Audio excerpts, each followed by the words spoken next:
Well, we're here on the other side of the garage, and I suggest everybody get a huge board like that for their garage, and car alarms, because when you're outside your garage and you bleep the car alarm, it makes everybody aware of it. And usually 2 of them in each garage is a good idea. So that's my tip for security.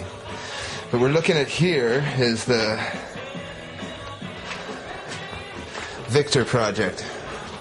So this will be a project onto itself. It's a slow project. I'm not putting a lot of money or parts into this really fast. I've been looking carefully, and I just got another foot peg to match this one. So this is the tank that I started almost 3 years ago, and it's the Rickman tank, a steel tank, and I've opened it up by 2 inches so that we have my first idea was to have a Bol De Or 24-hour race gas tank that, you know, Mead & Thompson's and sort of rode with.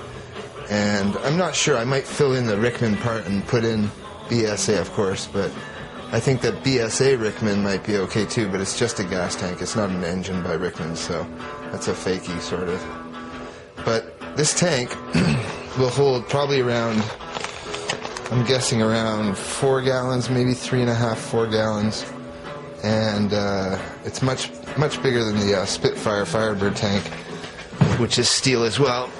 And I've finished the channel cut tonight. We just cut out this piece here. We made a complete tank. We sealed the bottom of this tank after we sectioned it to keep the form and to keep the sides at the exact same distance across. And then we put in our, basically just a strip of 2.25 inch, I think, 2-inch metal of the same gauge down the center. And we took out the petcock. So I'm going to do some banging on this to straighten it out. Try not to disturb these lines, because I left these lines exact. There's a lot of distortion in here, but there isn't a lot of distortion in the original Rickman lines, which was a key important element in keeping this tank worthwhile and salvageable. And it was an eBay find. But this tank with low bars, I'm tempted now to make this into a race bike, or at least a street cafe racer, because this tank was for my bike actually, so who knows, I might swap it onto my bike, depending on how much it holds and that kind of thing, because it does look pretty mean on this 441. It's sort of a cheat to get a Norton tank without actually having to pay $500 or $400 for a gas tank that's aluminum.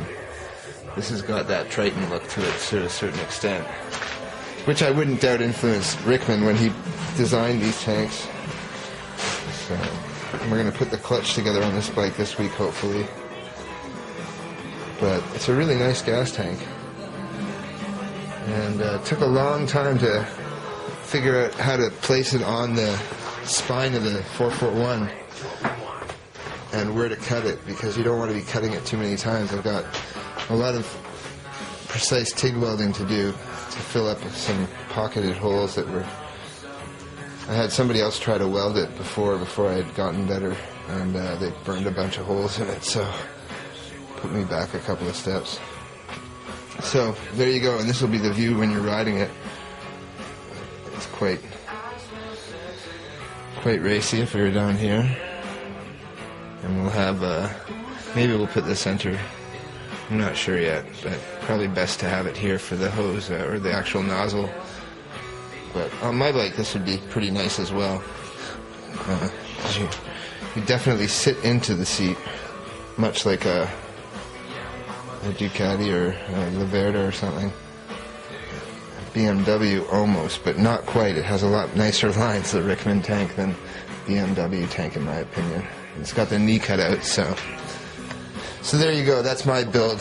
So I'll put my money where my mouth is as far as building bikes, aside from the secret project that I'm going to unveil this week on YouTube, the Harley Vincent Killer Cafe Noir. So in the swing of things, and get out there and just start. That's about it.